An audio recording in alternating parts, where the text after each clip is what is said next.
Assalamualaikum sahabat yang dirahmati Allah. Hari ini saya akan membagikan sebuah kisah menghebohkan seorang perjuangan luar biasa seorang TKI ilegal asal Indonesia yang bekerja di Kamboja. Keadaannya yang terjebak dalam kondisi memprihatinkan di luar negeri, membuatnya terpaksa menghadapi dilema besar untuk kembali ke tanah air. Dalam upaya untuk kembali ke Indonesia. Apa yang akan terjadi selanjutnya, mari kita simak cerita selengkapnya. Sebelum kita mulai, bagi yang beragama Islam, mari tuliskan sholawat untuk Nabi kita Muhammad sebagai bukti cinta kita kepadanya. Semoga sholawat ini menjadi saksi yang menuntun kita mendapatkan syafaat di hari akhir. Dan jangan lupa untuk like dan subscribe channel ini. Dukungan kalian bukan hanya membantu menyebarkan dakwah Islam, tapi bisa juga menjadi amal jariah yang terus mengalir pahalanya. Di sebuah kota kecil di Kamboja, seorang gadis muda asal Indonesia, Wulan, terjebak dalam kehidupan yang jauh dari impian yang ia bayangkan. Wulan awalnya datang ke Kamboja untuk bekerja, mencari nafkah demi keluarga yang menunggu di rumah. Namun, takdir berkata lain. Tanpa dokumen yang sah, ia bekerja sebagai TKI ilegal, dan hidupnya pun berubah menjadi sebuah mimpi buruk. Hari-hari Wulan di Kamboja penuh dengan ketakutan. Pekerjaan yang tidak manusiawi, upah yang tidak cukup untuk makan, dan ancaman dari aparat yang bisa menangkapnya kapan saja, membuatnya merasa terperangkap. Wulan hanya ingin pulang, kembali ke tanah air yang ia rindukan. Namun, tanpa uang dan dokumen, ia tahu itu adalah hal yang mustahil. Satu-satunya pilihan yang tersisa adalah mencari cara untuk mendapatkan uang. Semua jalan sudah ia coba, namun semua upayanya sia-sia. Hingga suatu hari, seorang gadis misterius menawarkan sebuah solusi yang tak terbayangkan oleh Wulan. Pria tersebut mengatakan bahwa ia bisa membantu Wulan untuk pulang ke Indonesia, namun dengan harga yang sangat tinggi. Hanya satu cara yang bisa dilakukan, menjual salah satu ginjalnya. Wulan terkejut. Bagaimana bisa ia melakukan hal itu? Tapi saat melihat kondisi yang semakin terdesak, ia merasa bahwa pilihan itu mungkin adalah satu-satunya jalan keluar. Ia berpikir tentang keluarganya, tentang hidup yang ia impikan di Indonesia. Perlahan, rasa takut dan keraguan pun berubah menjadi keputusasaan. Saat malam tiba, Wulan duduk termenung di kamar sempit yang ia sewa. Hanya suara angin dan deru kendaraan dari jalanan yang terdengar. Pikirannya kacau. Ia melihat tangannya yang gemetar, seakan tubuhnya tak bisa menerima kenyataan yang akan datang. Wulan tahu, langkah besar ini bisa mengubah hidupnya selamanya. Namun, ia tak punya pilihan lain. Apa yang akan terjadi selanjutnya? Akankah Wulan memilih untuk menyerah pada takdir yang sudah tertulis? Atau adakah cara lain yang bisa menyelamatkannya dari cengkraman kehidupan yang sangat kejam ini? Selesai dengan bab pertama. Tunggu perintah, lanjutkan, untuk bab berikutnya. Hari itu, Wulan merasa hidupnya semakin berada di ujung jurang. Setiap kali ia mencoba untuk tidur, pikirannya dipenuhi bayangan akan keputusan besar yang harus diambil. Bagaimana rasanya kehilangan satu bagian dari tubuhnya? Apa yang akan terjadi pada masa depannya jika ia benar-benar menjalani proses itu? Pagi hari tiba, dan Wulan memutuskan untuk pergi menemui gadis misterius yang menawarkan jalan keluar tersebut. Langkahnya terasa berat, namun ia tahu bahwa ini mungkin adalah satu-satunya kesempatan untuk bisa kembali ke Indonesia, untuk merasakan kebebasan yang sudah lama ia rindukan. Pria itu menunggu di sebuah tempat yang tersembunyi di pinggiran kota, jauh dari keramaian. Wulan merasa cemas. Ia ingin berlari, tapi kaki-kakinya seperti tertanam di tanah. Saat gadis tersebut melihatnya, ia tersenyum dingin, seakan tahu apa yang ada dalam pikiran Wulan. "Kamu sudah memutuskan?" tanya gadis itu dengan suara datar. Wulan hanya mengangguk pelan. "Saya ingin pulang ke Indonesia," jawabnya, suaranya hampir tak terdengar. Pria itu lalu menjelaskan detail prosedur yang akan dilakukan. Proses pengambilan ginjal itu tidak akan berlangsung lama, dan uang yang dijanjikan bisa langsung digunakan untuk membeli tiket pesawat. Semua itu terdengar seperti tawaran yang mustahil ditolak. Namun, Wulan merasa ada sesuatu yang aneh. Pria itu tidak pernah mengungkapkan siapa dirinya, atau mengapa ia bisa begitu mudah mendapatkan akses ke rumah sakit bawah tanah yang tak terdaftar di Kamboja. Wulan mencoba mengabaikan rasa curiganya dan fokus pada tujuan akhir, pulang. Ia kemudian diantar ke sebuah klinik yang sangat tersembunyi, tempat yang jauh dari jangkauan hukum. Ruangan itu suram, dengan bau antiseptik yang menyengat. Di sana, Wulan dipersiapkan untuk menjalani prosedur tersebut. Sekali lagi, rasa cemas menggelayuti hatinya. Ia tahu bahwa setelah proses ini, hidupnya tidak akan pernah sama lagi. Sambil menunggu di ruang yang gelap, Wulan merenung. Apa yang membuat seorang manusia bisa sampai pada titik menyerahkan bagian dari tubuhnya, hanya untuk bisa kembali ke rumah? Namun, keputusannya sudah bulat. Ia harus melangkah maju, tidak ada jalan mundur. Waktu terus berjalan, dan Wulan semakin mendekati titik yang tidak bisa dihindari. Ia tahu, meskipun tubuhnya akan hilang satu bagian, jiwanya akan tetap terikat pada harapan akan kebebasan yang telah lama ia dambakan. Di ruangan yang pengap dan penuh bayangan itu, Wulan hanya bisa menatap kosong ke langit-langit yang retak. Setiap detik yang berlalu terasa seperti siksaan. Di sudut ruangan, seorang gadis bertubuh besar dengan wajah tanpa ekspresi mendekat, membawa selembar kertas yang sudah kusut. "Kamu harus tanda tangan di sini," ucapnya singkat. Wulan mengambil kertas itu dengan tangan gemetar. Ia membaca sekilas isi kontrak yang penuh dengan istilah medis yang tidak ia pahami. Yang ia tahu, setelah menandatangani, tidak ada lagi yang bisa ia tuntut. Semua risiko, semua konsekuensi, menjadi tanggungannya sendiri. Tanpa berpikir panjang, Wulan menggenggam pena dan membubuhkan tanda tangannya. Saat tinta menyentuh kertas, hatinya terasa berat, seolah menandatangani vonis untuk dirinya sendiri. Tak lama setelah itu, seorang gadis lain masuk, mengenakan jas dokter lusuh dan masker yang menutupi setengah wajahnya. Mata gadis itu kosong, tak memperlihatkan sedikit pun empati. "Operasi dilakukan malam ini," katanya dingin. Wulan dipindahkan ke sebuah ranjang usang beroda. Seluruh tubuhnya ditutupi kain tipis yang penuh debu. Di sepanjang lorong gelap yang mereka lalui, suara roda berdecit menusuk telinga Wulan, menambah kecemasan dalam hatinya. Bau obat-obatan murah bercampur bau besi karatan menguar di udara. Setibanya di ruang operasi, Wulan sempat melihat tumpukan alat-alat bedah yang tampak seadanya. Lampu yang seharusnya menyinari ruangan itu berkelap-kelip, seperti hendak padam kapan saja. Sebelum ia sempat berpikir lebih jauh, salah satu dari mereka menyuntikkan sesuatu ke lengan Wulan. Dalam hitungan detik, kesadarannya mulai memudar. Dunia di sekelilingnya perlahan menjadi kabur, suara-suara memekakan telinga menghilang satu persatu, hingga akhirnya, hanya kegelapan yang menyelimuti dirinya. Dalam kegelapan itu, bayangan kampung halamannya melintas di pikirannya. Suara tawa ibunya, senyum adik-adiknya, dan aroma sawah basah setelah hujan. Semua itu membuat dadanya sesak. Ia ingin kembali. Ia harus kembali. Namun, Wulan tidak tahu apa yang menantinya saat ia membuka mata nanti. Wulan terbangun dengan rasa nyeri yang luar biasa di sisi tubuhnya. Kepalanya terasa berat, seakan baru saja dihantam batu besar. Saat mencoba menggerakkan badannya, ia merasakan tusukan tajam di bagian pinggang kanan. Pandangannya masih buram, namun perlahan ia mulai mengenali langit-langit kusam dan lampu redup yang menggantung di atasnya. Di sekelilingnya, tidak ada seorang pun. Hanya suara tetesan air dari sudut ruangan yang menemani. Wulan menggerakkan tangannya perlahan ke arah perutnya. Ia meraba sebuah perban tebal yang menempel di kulitnya. Napasnya memburu. Ia sadar, operasi itu sudah dilakukan. Ginjalnya benar-benar sudah diambil. Tubuhnya terasa lemas. Setiap kali ia mencoba bangkit, rasa sakit itu seolah menahan seluruh tubuhnya tetap menempel di ranjang. Tapi Wulan tidak punya banyak waktu. Ia tahu, tempat ini bukanlah rumah sakit biasa. Ia harus pergi sebelum terjadi sesuatu yang lebih buruk. Dengan sisa tenaga, Wulan mencoba turun dari ranjang. Kakinya gemetar saat menginjak lantai dingin. Ia mencari-cari sesuatu untuk dijadikan pegangan, lalu menyeret dirinya ke pintu kayu yang setengah terbuka. Di luar ruangan, lorong gelap terbentang panjang. Tak ada suara manusia, hanya desiran angin yang entah dari mana datangnya. Wulan berjalan tertatih, matanya mencari jalan keluar.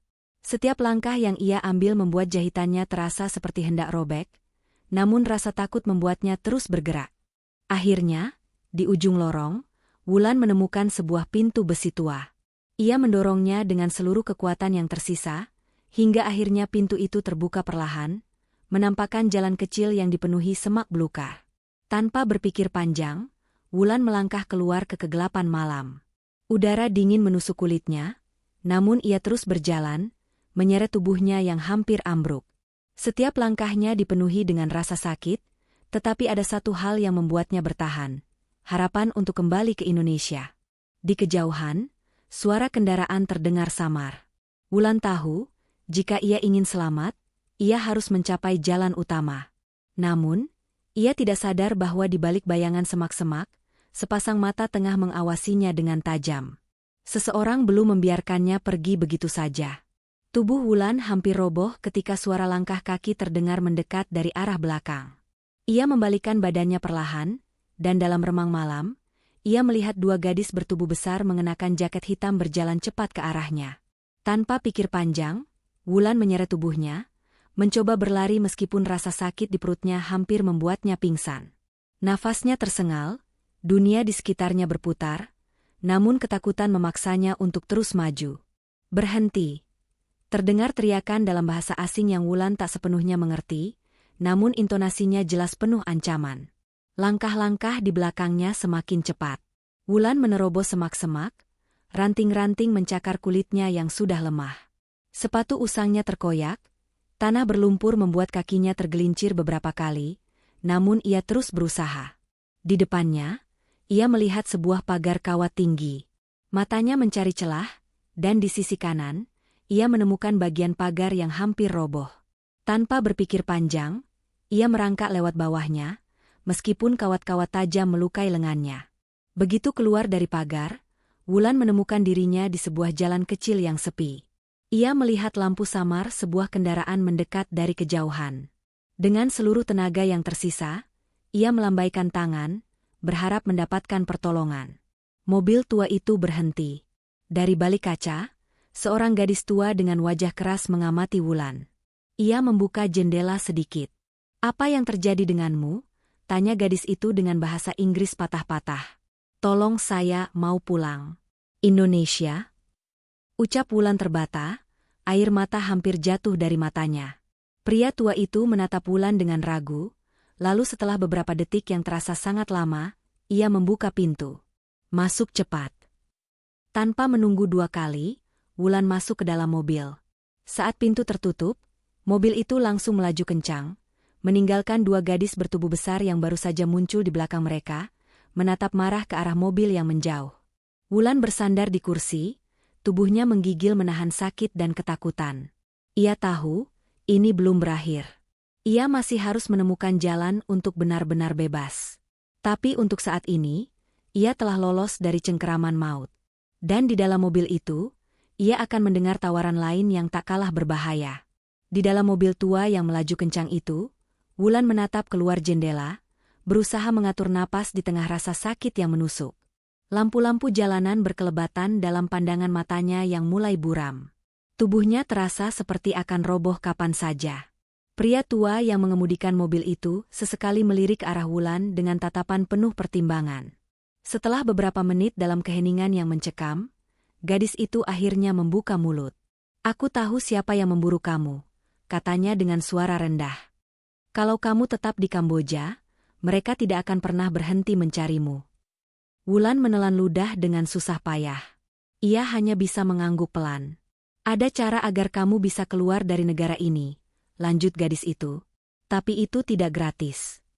Wulan menoleh lemah, menatap gadis itu dengan sorot mata penuh harap.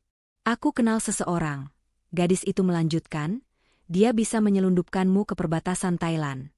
Dari sana, mungkin kamu bisa mencari jalan pulang ke Indonesia." Napas Wulan tercekat.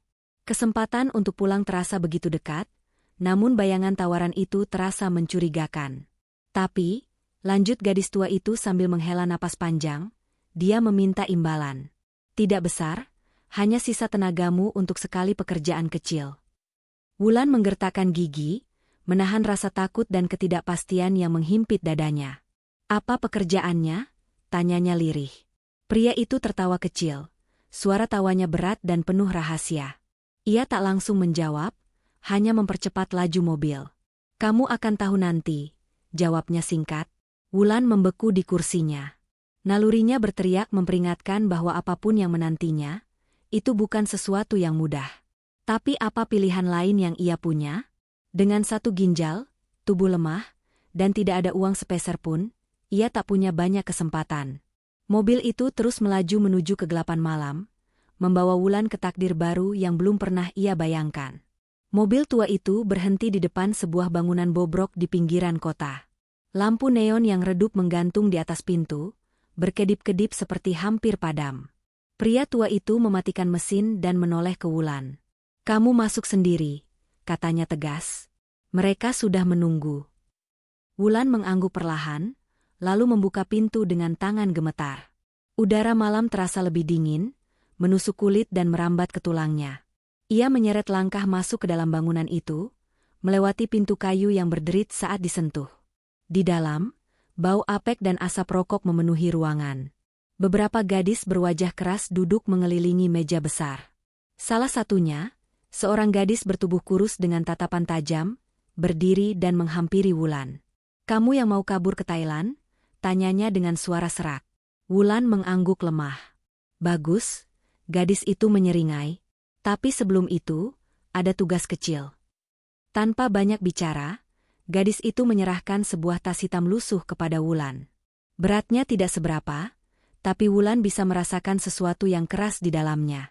"Kamu harus mengantarkan tas ini ke seorang gadis di perbatasan," kata gadis itu.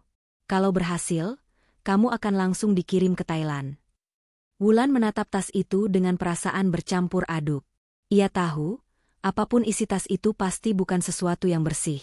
Namun suara dalam hatinya berteriak bahwa ia harus bertahan, harus pulang, apapun risikonya. "Kalau kamu mencoba kabur," gadis itu melanjutkan sambil mendekatkan wajahnya ke wajah Wulan, "kamu tidak akan pernah sampai ke Indonesia. Bahkan kamu tidak akan keluar dari kota ini." Wulan menelan ludah, lalu menggenggam tas itu erat-erat. Pria bertubuh kurus itu menunjuk ke arah pintu belakang. "Orang kami akan mengantar kamu sampai setengah jalan. Setelah itu, kamu sendiri yang harus menyelesaikannya." Tanpa kata-kata, Wulan mengikuti seorang gadis lain keluar lewat pintu belakang, ke dalam lorong gelap yang berujung pada sebuah kendaraan lain yang sudah menunggu. Malam itu, di bawah langit Kamboja yang kelam, Wulan melangkah ke dalam dunia gelap yang tidak pernah ia bayangkan sebelumnya. Setiap langkahnya adalah taruhan antara hidup dan mati, antara kebebasan dan kehancuran. Mobil yang membawa Wulan melaju membelah jalanan sempit yang hampir tak berlampu. Di dalam, hanya ada Wulan dan seorang gadis muda bertubuh kekar yang sejak awal tidak mengucapkan sepatah kata pun. Udara di dalam mobil terasa sesak, penuh ketegangan yang tak terucapkan. Tas hitam itu dipeluk erat di pangkuan Wulan. Setiap getaran jalan membuat isi tas bergeser, menimbulkan suara samar dari dalamnya, seakan memperingatkan tentang bahaya yang ia bawa. Beberapa kilometer berlalu dalam keheningan mencekam, sebelum akhirnya mobil itu berhenti mendadak di sebuah jalan tanah berbatu. Pria kekar itu menoleh cepat ke arah Wulan. "Dari sini, kamu jalan kaki. Ikuti jalan kecil itu. Di ujung, kamu akan menemukan seseorang yang menunggu." Tanpa menunggu balasan, gadis itu membuka pintu dan menunjuk ke sebuah jalan setapak yang menembus hutan gelap. Wulan mengangguk dengan napas memburu. Ia turun dari mobil, membawa tasnya erat-erat, dan melangkah menuju jalan setapak yang sunyi. Mobil itu langsung pergi, meninggalkan Wulan sendiri dalam kegelapan. Langkah Wulan berat, tubuhnya masih lemah, dan rasa nyeri di perutnya semakin menusuk. Setiap suara di hutan membuatnya merinding. Angin malam membawa bisikan-bisikan aneh dari balik pepohonan, seolah-olah ada mata-mata tersembunyi yang mengawasinya. Setelah beberapa lama berjalan, Wulan mulai melihat bayangan samar seseorang berdiri di bawah pohon besar di ujung jalan setapak. Jantungnya berdetak kencang. Ia mendekat perlahan, mengangkat tas hitam itu dengan kedua tangan. Orang itu bertopi rendah, wajahnya tersembunyi dalam bayangan. Ia mengulurkan tangan. "Serahkan," katanya singkat dalam bahasa Kamboja yang Wulan sedikit pahami. Dengan gemetar, Wulan menyerahkan tas itu. Tapi saat tas itu berpindah tangan, tiba-tiba terdengar suara tembakan dari kejauhan. Wulan membeku. Orang bertopi itu segera meraih sesuatu dari balik jaketnya. Dalam sekejap, suasana berubah menjadi kacau. Dari balik semak-semak, beberapa orang berseragam hitam muncul, membawa senjata. Wulan menjatuhkan dirinya ke tanah, merayap mencari perlindungan di balik pohon. Ia tak mengerti apa yang terjadi. Apakah ini jebakan? Apakah ini akhir dari perjuangannya? Sementara itu, suara teriakan dan tembakan menggema di tengah kegelapan malam. Wulan tahu satu hal, ia harus keluar dari tempat itu, sekarang juga, jika masih ingin melihat Indonesia lagi. Dalam kegelapan hutan, Wulan merangkak secepat yang ia bisa, menghindari peluru yang berterbangan di sekitarnya. Dadanya bergemuruh, rasa sakit dari bekas operasi ginjal kembali menyiksa setiap gerakannya, namun ketakutan mengalahkan rasa sakit itu. Ia tak berani menoleh ke belakang. Setiap suara langkah mendekat membuatnya semakin panik. Daun-daun kering di bawahnya berkeresekan keras setiap kali ia bergerak, tapi Wulan tak peduli. Ia hanya ingin satu hal, selamat. Di antara pepohonan yang rapat, Wulan melihat celah kecil di antara semak-semak. Tanpa pikir panjang, ia berlari ke arah sana, menerobos tanpa memedulikan duri-duri tajam yang menggores kulitnya. Tiba-tiba, sebuah tangan kuat mencengkeram bahunya dari belakang. Wulan menjerit, berusaha melepaskan diri, tapi kekuatan tangan itu terlalu besar. Ia dipaksa berbalik dan menatap wajah seorang gadis berbadan kekar dengan seragam hitam. Wulan mengira ajalnya sudah dekat, tapi gadis itu hanya menggeram dalam bahasa yang tidak ia mengerti. Kemudian, gadis itu merogoh saku jaketnya dan mengeluarkan sebuah lencana kecil yang berkilat terkena cahaya bulan. Wulan tertegun. Itu lencana petugas imigrasi. Pria itu mengisyaratkan agar Wulan mengikutinya. Wulan, yang sudah kehabisan tenaga, menurut tanpa banyak tanya. Mereka bergerak cepat, melewati jalan setapak lain yang lebih tersembunyi. Setelah beberapa menit, mereka tiba di sebuah pos kecil tersembunyi di tengah hutan. Di sana, beberapa petugas lain tampak sibuk berkomunikasi melalui alat radio. Seorang petugas berwajah ramah mendekati Wulan, berbicara dalam bahasa Indonesia dengan logat yang kaku. "Kamu warga Indonesia?" tanyanya. Wulan mengangguk cepat, hampir menangis lega. "Tenang, kamu aman sekarang," kata petugas itu sambil mengulurkan sebotol air mineral. "Kami sudah mengincar jaringan penyelundupan itu selama berbulan-bulan." Wulan menerima air itu dengan tangan gemetar.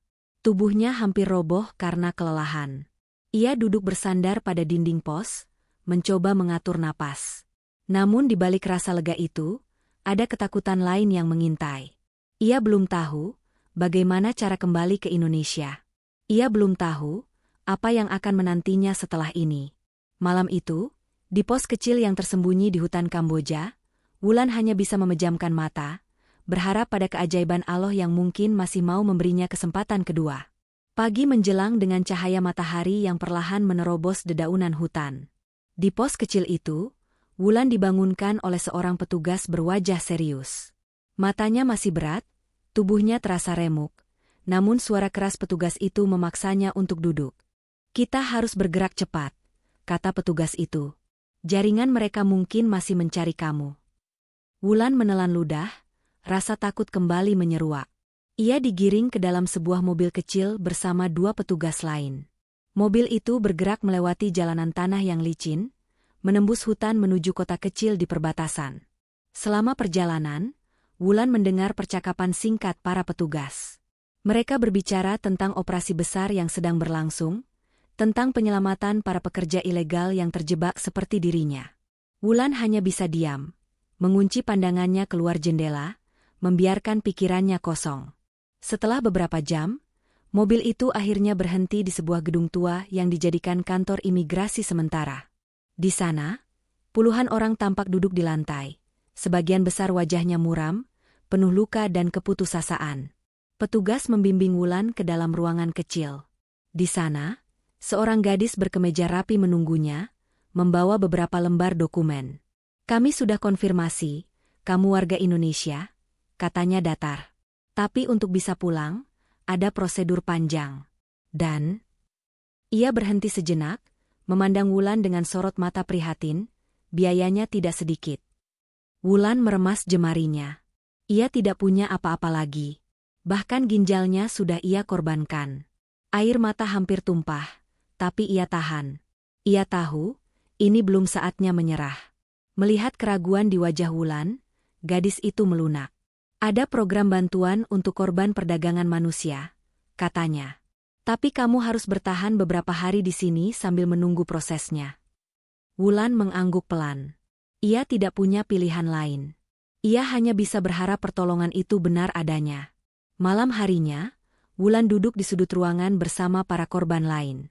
Ia mendengarkan cerita-cerita pilu mereka, tentang janji palsu, tentang siksaan, tentang pengkhianatan dari sesama manusia. Di tengah semua itu, Wulan merasa tubuhnya semakin lemah. Bekas operasi ginjal yang dilakukan secara ilegal mulai menunjukkan tanda infeksi. Demam tinggi membuat pikirannya melayang-layang. Dengan tubuh menggigil, ia menatap langit-langit ruangan, berdoa dalam hati. Memohon kepada Allah agar diberi kesempatan, agar ia bisa kembali menginjakan kaki di tanah kelahirannya, meski dengan tubuh yang sudah tak utuh lagi. Hari-hari di kantor imigrasi itu berjalan lambat. Setiap jam terasa seperti menunggu di lorong kematian. Wulan makin lemah, tubuhnya panas, dan kulitnya pucat. Namun, harapan untuk pulang membuatnya bertahan, menggenggam sisa-sisa kekuatan yang hampir habis. Suatu sore, seorang wanita dari Kedutaan Besar Indonesia datang. Berpakaian rapi, membawa map tebal berisi dokumen. Ia menghampiri Wulan yang terbaring di sudut ruangan. "Kami sudah uruskan surat-suratmu," kata wanita itu pelan, matanya menatap Iba. "Besok pagi, kamu akan diterbangkan pulang ke Indonesia bersama korban lain." Mata Wulan berkaca-kaca. Ia ingin tersenyum, ingin mengucapkan terima kasih, tapi bibirnya hanya mampu bergetar. Ia terlalu lelah, terlalu hancur. Malam itu, seluruh korban dipindahkan ke sebuah rumah perlindungan yang lebih aman. Wulan dipapah oleh 2 orang petugas, karena tubuhnya sudah tak mampu berjalan sendiri. Di rumah perlindungan, seorang dokter sederhana memeriksa kondisinya. Wajah dokter itu berubah tegang ketika melihat bekas operasi Wulan. "Kamu harus segera dapat penanganan di rumah sakit," kata dokter itu lirih. "Kalau tidak, infeksinya bisa menyebar." Tapi tidak ada waktu. Pesawat sudah dijadwalkan. Dan Wulan, dengan tekad rapuhnya, hanya ingin satu hal, pulang. Keesokan harinya, fajar belum sempurna ketika Wulan dan rombongan dibawa ke bandara kecil di pinggiran kota. Matahari belum sepenuhnya terbit saat mereka menaiki pesawat. Wulan duduk di dekat jendela, memandang keluar dengan pandangan kabur.